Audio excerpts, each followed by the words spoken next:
Ici, donne la parole. Bonjour à tous et à toutes et bienvenue dans l'émission La Voix de Calliope.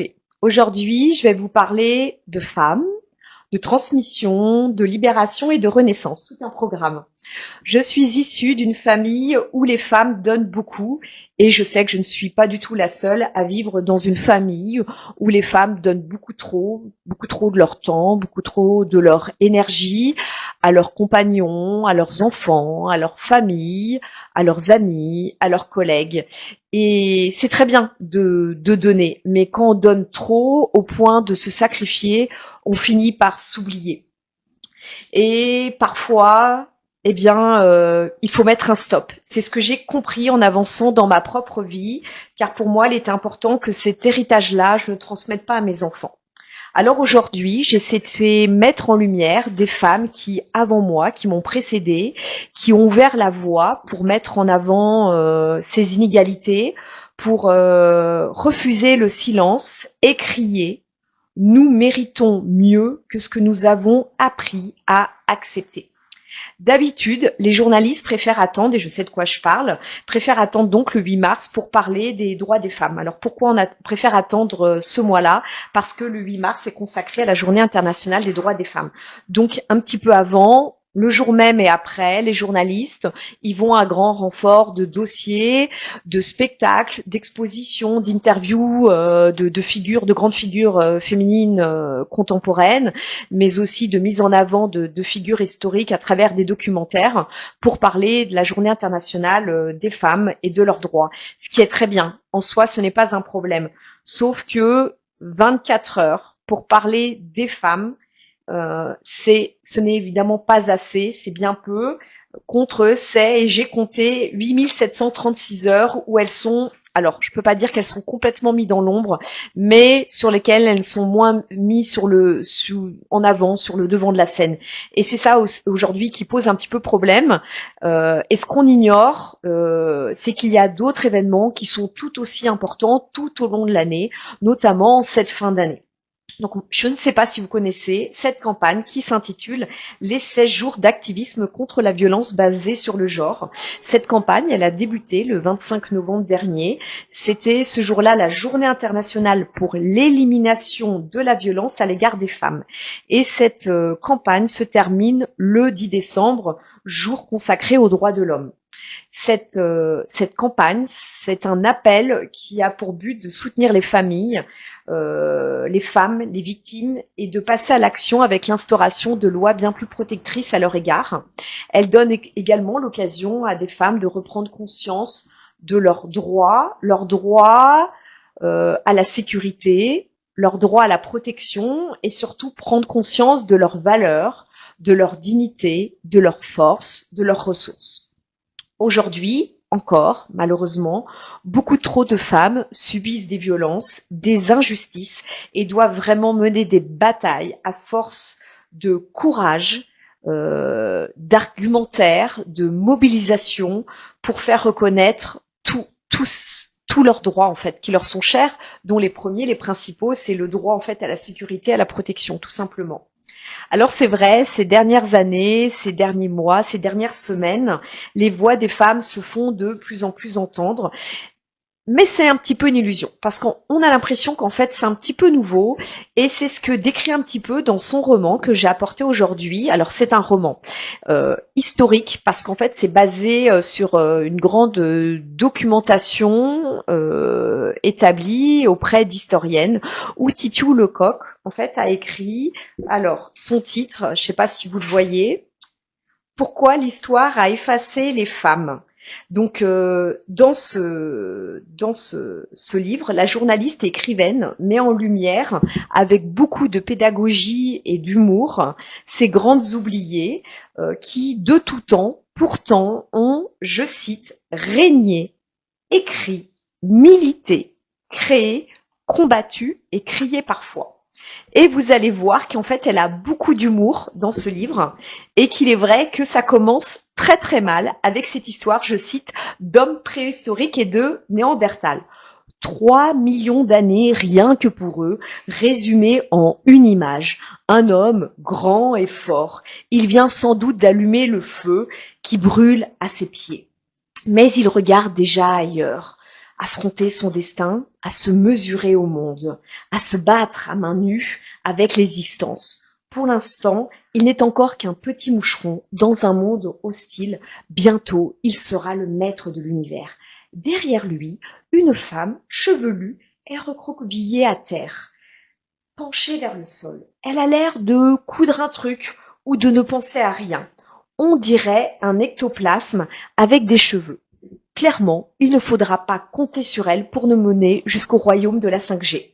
Alors il est vrai qu'on visualise tous cette image de cet homme costaud et fort qui est peint sur la paroi d'une grotte avec en fond une espèce de petit bout de femme et on ne sait pas trop ce qu'elle fait, elle a l'air de bricoler. Sauf que cette autrice, eh bien, elle a souhaité mettre en lumière en fait les très nombreuses femmes qui se sont battues au fil des siècles. Dans ce livre, elle les rend de nouveau visibles et elles sont nombreuses. Ça commence par les guerrières et les citoyennes dans l'Antiquité. Ça se poursuit notamment, je ne vais pas toutes les citer, mais par les reines et les chevaleresses qui exerçaient en fait leur pouvoir au Moyen-Âge. Il y a aussi les femmes savantes au siècle des Lumières et on en parle un petit peu plus aujourd'hui, mais le rôle majeur et indispensable des femmes durant la Seconde Guerre mondiale. Ou encore la conquête de leurs droits après la guerre. Pour écrire ce livre, je le rappelais tout à l'heure, Titu Lecoq s'est appuyé sur des découvertes historiques qui sont assez récentes, c'est vrai, et de très nombreuses études. Voilà, ça a été vraiment une vraie enquête d'investigation pour cette journaliste qui à la fois met une dose d'humour pour que ce livre soit plus digeste, que ce soit pas un manuel d'histoire, mais pour vraiment mettre en lumière en fait le rôle majeur des femmes et contrairement à ce qu'on pourrait croire finalement qui n'a jamais cessé, qui a toujours eu lieu.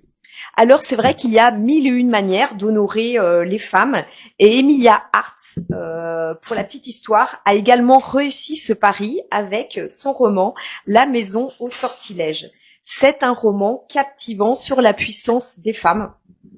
C'est une autrice assez jeune, d'origine britannique, qui à 26 ans en fait est victime d'un accident vasculaire et cérébral. Je pense que le fait de passer après la mort lui donne l'impulsion finalement de d'écrire et d'assouvir son rêve d'enfant où elle avait toujours eu envie d'écrire un roman. Eh bien, on est ravis aujourd'hui de savoir qu'elle a pu écouter son rêve parce qu'il est vraiment captivant. Alors, ce roman, ça parle de quoi ? Elle suit, et c'est là que ça devient très intéressant, elle suit l'histoire de 3 femmes issues d'une même lignée familiale. Elles s'appellent Alpha, Violette et Kate, sur 3 époques différentes, l'une en 1619, Alpha, Violette en 1942 et Kate en 2019, pardon. Cette œuvre, c'est à la fois historique et fantastique, se veut vraiment engagée en fait, parce qu'elle aborde, Emilia Hart, à travers ce roman, la condition des femmes à travers les siècles et leurs combats à travers plusieurs générations. Donc chacune d'entre elles doit affronter des combats et des contraintes sociales qui leur sont propres, des violences et des discriminations spécifiques à leur siècle pour lutter face à des hommes qui ont voulu les limiter leur autonomie, les limiter leur liberté.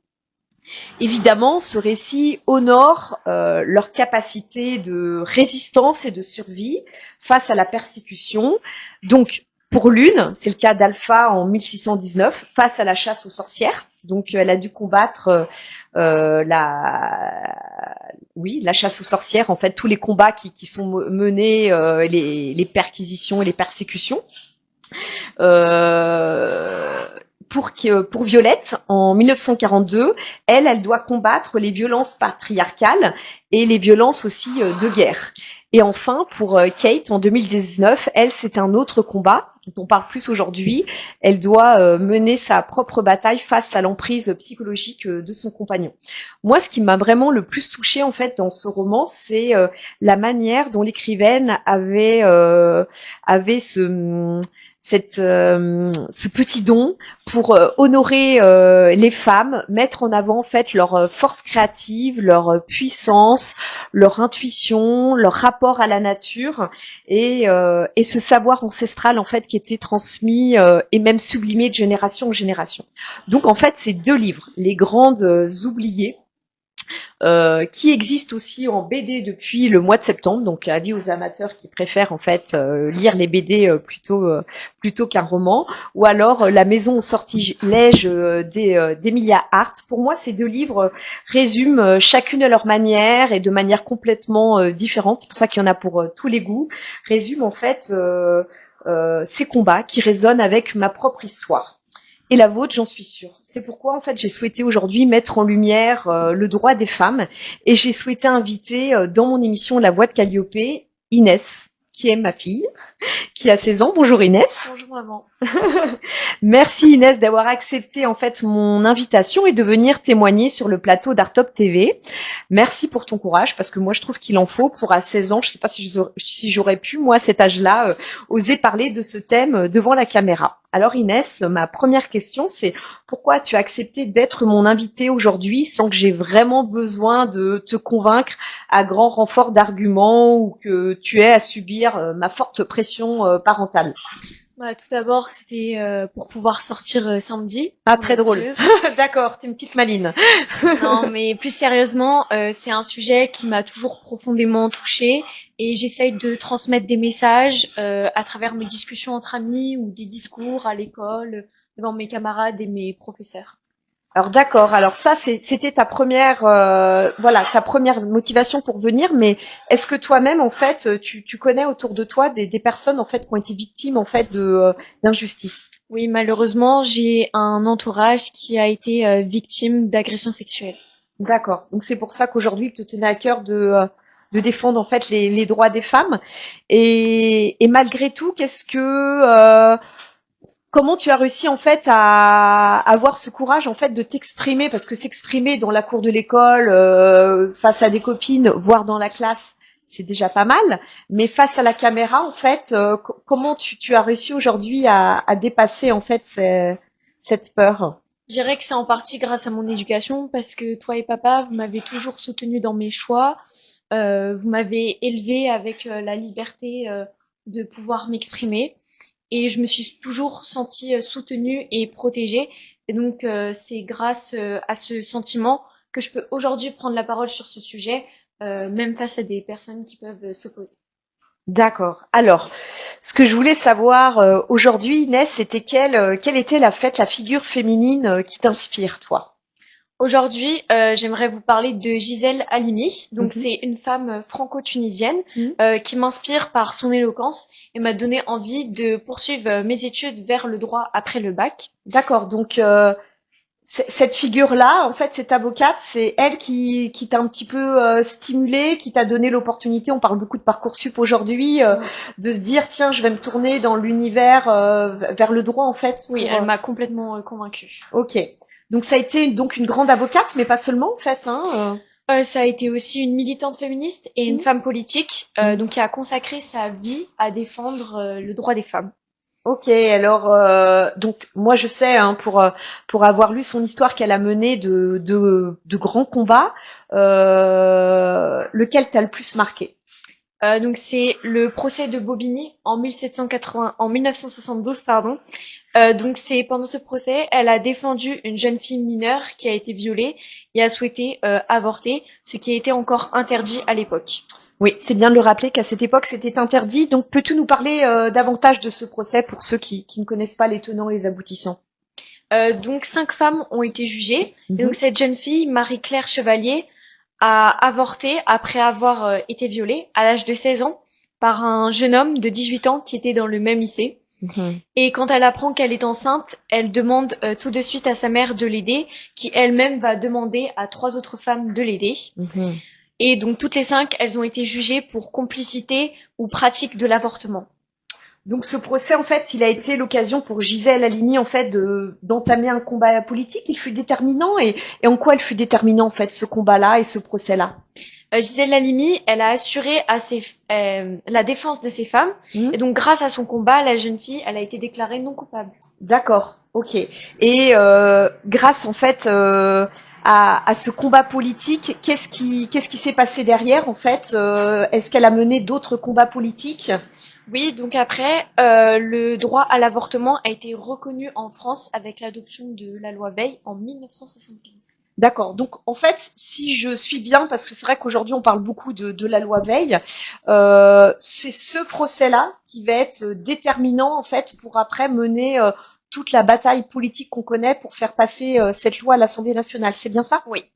Ok. Donc elle a beaucoup milité en fait pour l'égalité des sexes. Elle a aussi écrit de nombreux livres. Oui, exactement, où elle raconte son combat, donc qui vont inspirer les générations comme la mienne et participer à prendre la parole. Donc en fait, quel que soit en fait son âge, c'est bien de rappeler en fait que toutes les générations aujourd'hui peuvent se battre pour les droits des femmes et qu'on peut tous transformer finalement des injustices en grande cause collective. C'est ça en fait l'idée Ouais. derrière cette histoire de Gisèle Halimi. Euh, alors, je voulais t'interroger sur un autre point. Tu me répètes souvent, je ne suis pas misandre. Donc, être misandre, c'est avoir de la haine ou du mépris envers les hommes en général. Ouais. Mm. Pour moi, c'est hyper important que tu l'aies rappelé, et ça tombe bien. Mhm. Quand je parle des droits des femmes, ou que je raconte les luttes ou les combats qui ont été menés par des femmes, comme Gisèle Halimi, c'est pas du tout contre les hommes. Mm. Mon message, c'est clairement pas de dire tous les hommes sont le problème, Mm. mais nous avons tous et toutes le droit de vivre libre, égaux et en sécurité. Ok, donc pour toi, en fait, il est important de construire en fait des relations dans le respect, c'est ça? Ouais, tout à fait. Mm. À s'entraider et à remettre en cause les lois qui sont injustes. Mm. Donc parler des femmes, c'est inviter en fait les hommes à être de nos côtés, à nous comprendre et à agir avec nous, parce que c'est tous ensemble que l'on peut agir. Ok, donc c'est vraiment un combat, si je peux dire, qu'on doit mener main dans la main, tous ensemble en fait, et ça te tient à cœur aussi de le souligner. Donc avant de poursuivre après le bac des études de droit, tu devais avant cela t'engager à choisir quelques spécialités. L'une d'entre elles que tu as choisie s'appelle HLP, donc Humanité, Littérature et Philosophie, pour ceux qui ne connaissent pas. Et donc, en cette rentrée, il t'a été demandé, en fait, par ta professeure, de présenter une cause qui t'était chère. Donc, c'était celle-ci. Est-ce que, pour conclure l'émission, Inès, tu voudrais bien nous lire le discours que tu as prononcé il y a quelques semaines en classe devant ta professeure et devant les autres élèves? Avec plaisir. On t'écoute. Le viol est comme une mort inoculée aux femmes, un jour de violence. Elles coexistent avec leur vie en une sorte de parallélisme angoissant.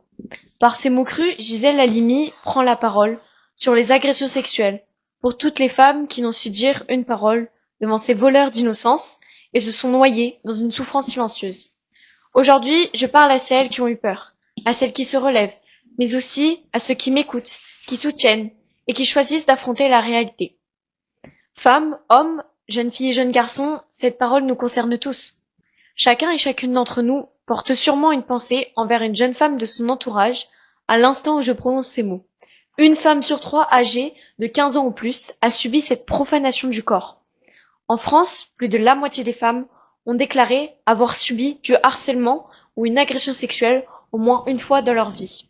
Ces chiffres sont plus qu'alarmants et révèlent une société où trop de femmes ne se sentent ni en sécurité, ni respectées, ni pleinement reconnues dans leur dignité. Derrière ces chiffres se cachent des vies brisées, des corps et des esprits traumatisés. Une pensée est portée à cette jeune femme qui a vu son innocence et sa joie de vivre quitter son âme. Ces violences sexuelles bouleversent leur quotidien, elles affectent leurs études, leur travail, leurs relations, laissant des cicatrices qui vont bien au-delà du corps et de l'esprit. Nous ne pouvons plus détourner notre regard. Nous devons continuer d'agir et protéger les victimes. Nous devons briser le silence et tous soutenir les victimes, car derrière chaque silence, il y a une douleur qui attend d'être entendue. Le changement commence quand le courage de parler devient plus fort que la peur de se taire. Eh bien, merci Inès d'avoir eu le courage et la force de parler, que c'était bien plus important effectivement que la peur de se taire. Un beau témoignage aujourd'hui.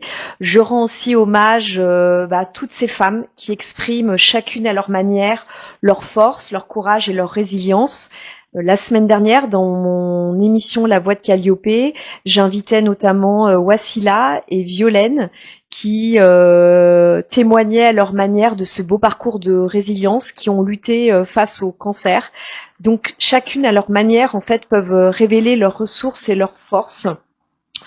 Ce combat-là pour honorer les femmes, et c'est bien de le rappeler, et ça fait peut-être discours un peu Miss France, mais ce n'est pas grave, n'est pas du tout dirigé contre les hommes, bien au contraire. Il s'agit aujourd'hui de créer un espace d'harmonie, de respect pour toutes et tous. Un grand merci Inès. Merci à toi.